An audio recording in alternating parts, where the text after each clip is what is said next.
नगरमध्ये सभा होते. अवघे 3 दिवस राहिलेले आहे पोटनिवडणुकीला. कसं बघताय? कारण एकीकडं भाजपा आहे असं बलाढ्य पक्ष, दुसरीकडे शरद पवारांची राष्ट्रवादी. काय सांगा?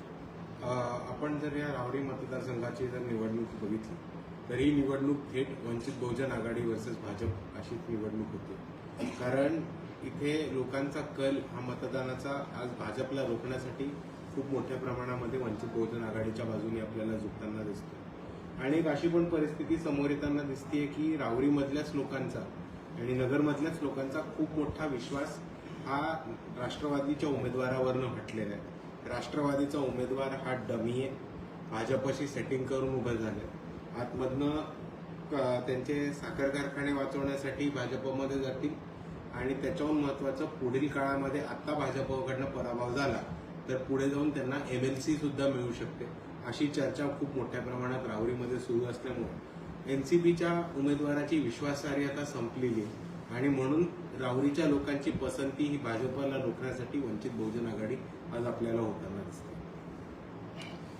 दुसरा राज्याचा प्रश्न जर आपण बघितलं तर केंद्रामध्ये जो महिला आरक्षणासंदर्भातला बिल होता तो विधेयक रद्द झालेला आहे आणि कुठेतरी सत्ताधाऱ्यांनी आता विरोधकांवरच महिलांच्या आरक्षणासंदर्भात प्रश्न उपस्थित केलेले आरोप करतात. त्याकडे कसं बघतं? नाही, हे सत्ताधाऱ्यांचा खोडसाळपणा आहे आणि हा भाजपचा खूप मोठा फसवी डाव आहे असं मला सगळ्यांसमोर मांडायचं. सगळ्यात पहिली गोष्ट जर आपण बघितली तर सगळ्यात कमी लोकसभेमध्ये महिला कोणत्या पक्षाकडनं गेल्या असतील तर त्या भाजपकडनं गेल्या.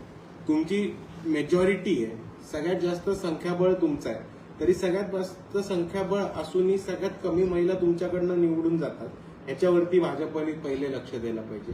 आणि दुसरी गोष्ट, भाजप आज जर म्हणत असेल की दुसऱ्या पक्षांनी महिलांच्या आरक्षणाचा बिल हाणून पाडलं तर भाजपने विमेन्स रिझर्वेशन बिल किंवा विमेन्स रिप्रेझेंटेशन इन लोकसभा, विधानसभा आणि राज्यसभा अशी बिल का नाही आणली?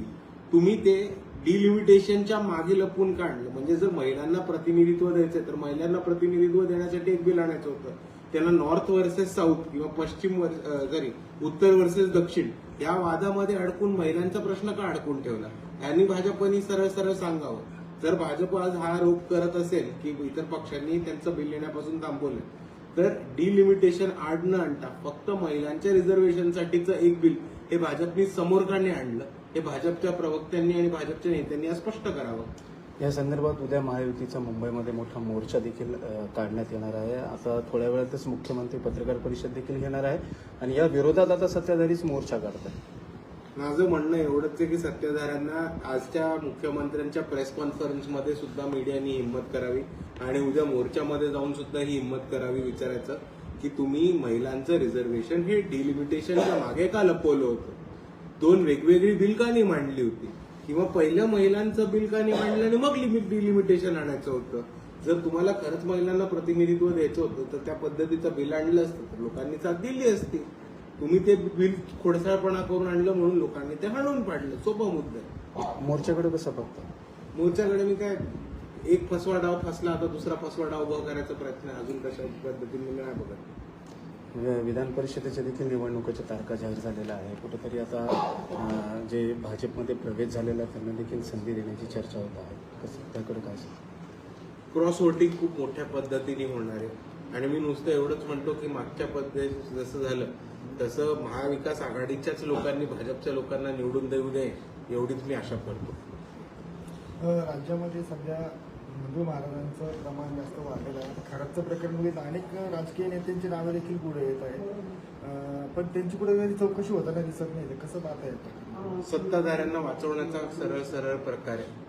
काल जो परवा जो एक ऍक्सिडेंट झाला आणि त्या खरातांचा जो कोण माणूस होता शेळके ते गेले, ते पण एक राजकीय डावच आहे.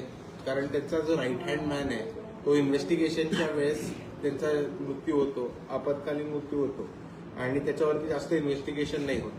हा पण एक इन्व्हेस्टिगेशन फसवायचं आणि खराताहून महत्वाचं खरातांच्या मागे जे नेते मंडळी आहेत त्यांना वाचवण्याचा हा खूप मोठा डाव. राज्यामध्ये सध्या ड्रग्सचं प्रमाण, अंमली पदार्थाचं प्रमाण वाढलेलं आहे. मुंबईमध्ये देखील एक घटना घडली, 2 जणांचा याच्यामध्ये मृत्यू झालेला आहे. तर कुठेतरी गृह खातं कमी पडते का या सगळ्या गोष्टी? हो, मोठ्या प्रमाणात गृह खातं कमी पडते, स्ट्रिक्ट ऍक्शन घ्यायला कमी पडते आणि त्याच्याहून महत्वाचा जर शोध केला तर उद्या कळेल की मोठे मोठे सत्ताधारी आणि नेतेच या अंमली पदार्थाच्या स्मगलिंगमध्ये त्यांना पाण्यामधनं म्हणजे समुद्राच्या रूटमधनं मुंबईमध्ये किंवा महाराष्ट्रामध्ये आणणं. ते आणण्याचं ठिकाण कुठले?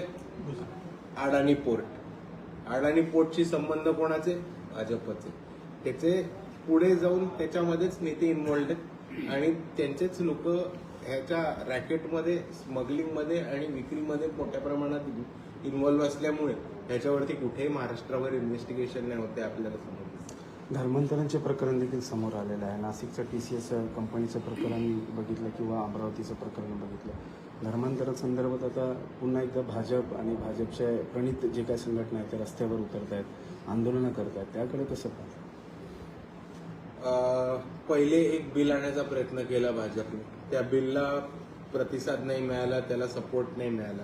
मग आता त्याच बिलसाठी ग्राउंड तयार करण्याचं भाजपची रणनीती अजून काही नाही.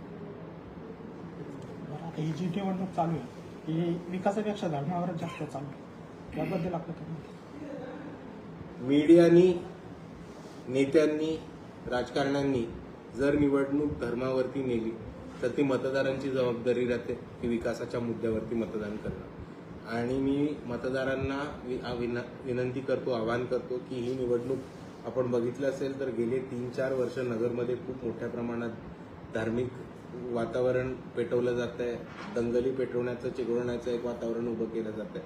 तर आपल्या हातामध्ये नगरची परिस्थिती सुधारून या धार्मिक राजकारणांना हाणून पाडून विकासाचं राजकारण उभं करण्याची संधी आहे.